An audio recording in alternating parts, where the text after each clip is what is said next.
বুদ্ধের হাত ফল, বাডহেজ hand fruit, রহস্যময় সুগন্ধি সাইট্রাস ফল।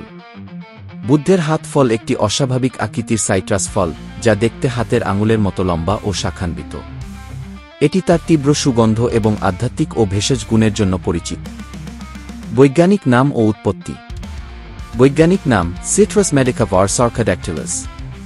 উৎপত্তি উত্তর ভারত ও চীন, তবে এখন ভূমধ্যসাগরীয় অঞ্চল, জাপান ও দক্ষিণ পূর্ব এশিয়ায় চাষ হয়।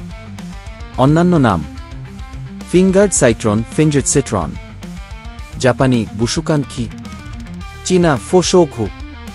চেহারা ও বৈশিষ্ট্য।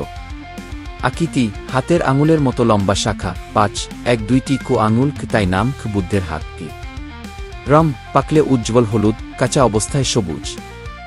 ভিতরে কি আছে? প্রায় শূন্য, খুব কম রস বা শ্বাস, শুধু সাদা স্পঞ্জি অংশ।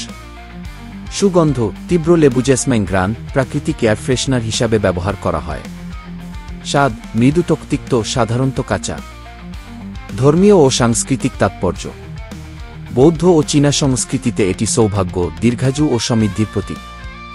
মন্দিরে বুদ্ধের উদ্দেশ্যে নিবেদন করা হয়।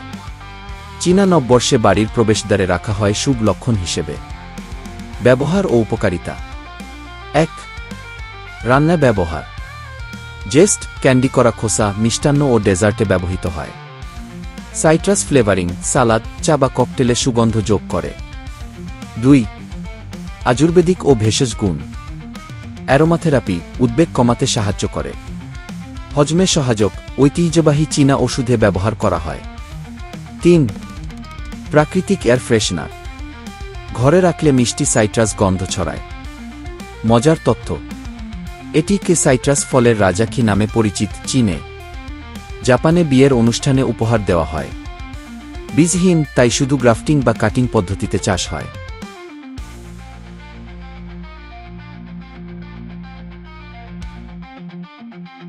রামবুটান ফল, ব্যাম্বুরেন, লোমশ খোসার রাজকীয় ট্রপিক্যাল ফল।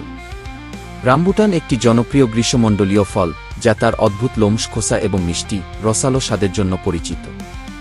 এটি দেখতে লিচুর মতো, তবে এর বাইরের অংশে নরম কাটার মতো লোম থাকে। বৈজ্ঞানিক নাম ও উৎপত্তি। বৈজ্ঞানিক নাম নেচেলিয়াম ল্যাফেসিয়াম। উৎপত্তি ইন্দোনেশিয়া ও মালয়েশিয়া, তবে এখন থাইল্যান্ড, ভিয়েতনাম, ফিলিপাইন, শ্রীলঙ্কা ও ভারতের কেরালায় ব্যাপকভাবে চাষ হয়। অন্যান্য নাম থাই গও, মালয় ইন্দোনেশিয়ান ব্যাম্বুরেন খি, যার অর্থ চুল, খোসার লোমের জন্য। চেহারা ও স্বাদ। বাইরের খোসা লাল বা হলুদ, নরম কাটার মতো লোমে ঢাকা। ভিতরের অংশ সাদা বা হালকা গোলাপি, জেলির মতো নরম মাংস, মাঝে একটি বড় বীজ। স্বাদ মিষ্টি ও হালকা টক, লিচু ও লঙ্গানের মতো। গন্ধ হালকা ফ্লোরাল সুগন্ধ। পুষ্টিগুণ। রামবুটান ভিটামিন, মিনারেল ও অ্যান্টিঅক্সিডেন্টে ভরপুর। 1. ভিটামিন সি 100 গ্রামে 400 দৈনিক চাহিদা, ইমিউনিটি বুস্টার। 2. আয়রন রক্তশূন্যতা প্রতিরোধে সাহায্য করে। 3. ফাইবার হজমশক্তি বাড়ায়। 4. কম ক্যালোরি 100 গ্রামে 7-5 ক্যালোরি। কিভাবে খাবেন?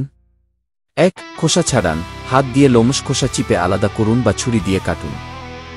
2. বীজ ফেলে দিন, বীজ সাধারণত কাঁচা অবস্থায় বিষাক্ত, তবে ভাজা বা সিদ্ধ করে খাওয়া যায়। 3. সরাসরি খান, মিষ্টি মাংস অংশ চুষে বা চিবিয়ে খান।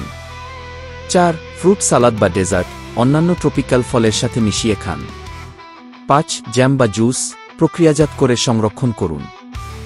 মজার তথ্য, রামবুটানের গাছ 20-25 মিটার পর্যন্ত লম্বা হতে পারে। থাইল্যান্ডে কি রামবুটান ফেস্টিভ্যাল উদযাপন করা হয়, যেখানে বিভিন্ন জাতের রামবুটান প্রদর্শিত হয়। লাল রামবুটান সাধারণত মিষ্টি, আর হলুদ বা সবুজ জাত কিছুটা টক স্বাদের।